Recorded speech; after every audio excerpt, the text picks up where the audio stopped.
大家好，歡迎返嚟奇靈怪怪。今日呢，就同大家講下3個有關於警員撞鬼嘅鬼故啊。咁首先啦，第一個呢就係有關於一個鬼證件嘅。咁事件呢，就係發生喺呢個新界區嘅。有一日呢，就有一位警員喺呢個便利店附近就見到一個神情非常呆滯嘅老人家啦。咁佢覺得怪怪地啦。咁佢就上前嗰度問下佢咩料啦，咁就同呢個老人家攞個身份證啦。咁呢個警員攞咗個身份證之後呢，就即刻攞個對講機 call 上總台問下呢個身份證 number 個持有人資料。但係呢，隔咗一排呢，萬萬估唔到對講機上面嗰個職員呢，就回覆呢張身份證嘅持有人其實已經死咗好多年啦。個警察聽到之後呢，咁啊，梗係嚇親啦，大佬啊！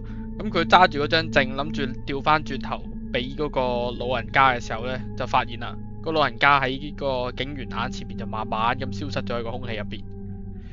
更加不其然啊，佢揸住咗嗰個身份證呢，係一張冥通嘅身份證嚟。咁啊，第二件案件啊，就係有關於一隻鬼跟入去呢個差館嘅。咁就話說啦。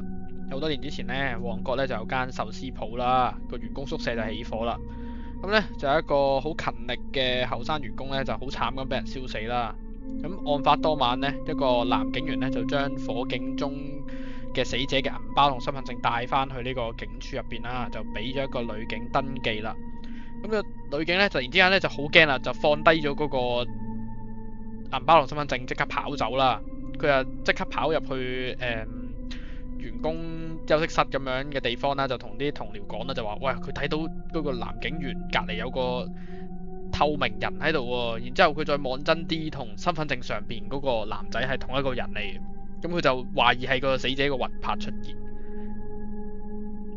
咁結果呢，就令到呢件事喺警員之間呢就議論紛紛啦，直接令到警署高層啊都有聽到呢個咁嘅傳聞。但係呢，點解呢個青年嘅鬼魂要出現喺呢個警局入邊呢？因為警局煞氣咁重，又有關公坐鎮。咁如果個鬼魂喺呢度，唔通係有莫大嘅冤情？呢個就真係冇人知啦。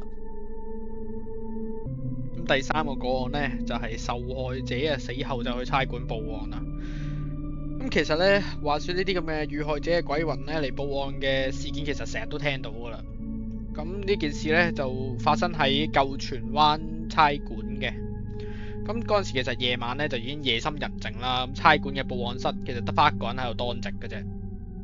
咁佢飲下咖啡嘅時候呢，突然之間呢，就有個女人衝入去呢個報案室嗰度呢，就同呢個當值嘅警員大叫：喂，阿 Sir，城門道有交通意外發生咗喎，你快啲派人嚟救下我啊，支援下我啊！咁好啦。佢嗰陣時本身個警員都怪怪地啦，覺得點解佢唔打999報警呢？但係佢都覺得，唉，算啦，既然佢都嚟到啦，照幫佢攞一攞資料先啦。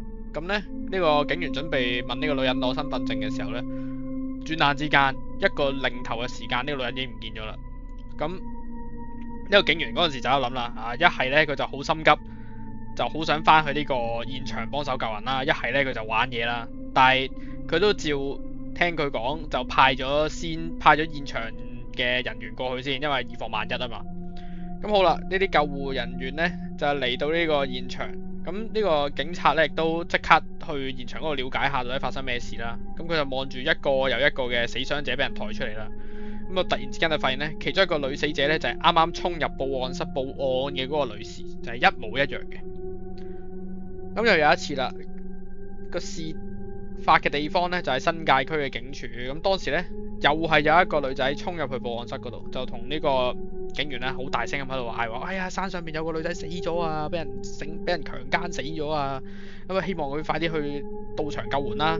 咁當時啦，呢個女仔呢就好清楚咁樣講咗意外嘅地點同埋具體位置係邊，甚至乎可能係連嗰個山坡嗰個登記註冊個編號都講埋出嚟喎。咁當然啦，咁警員梗係好快就去到嗰度啦。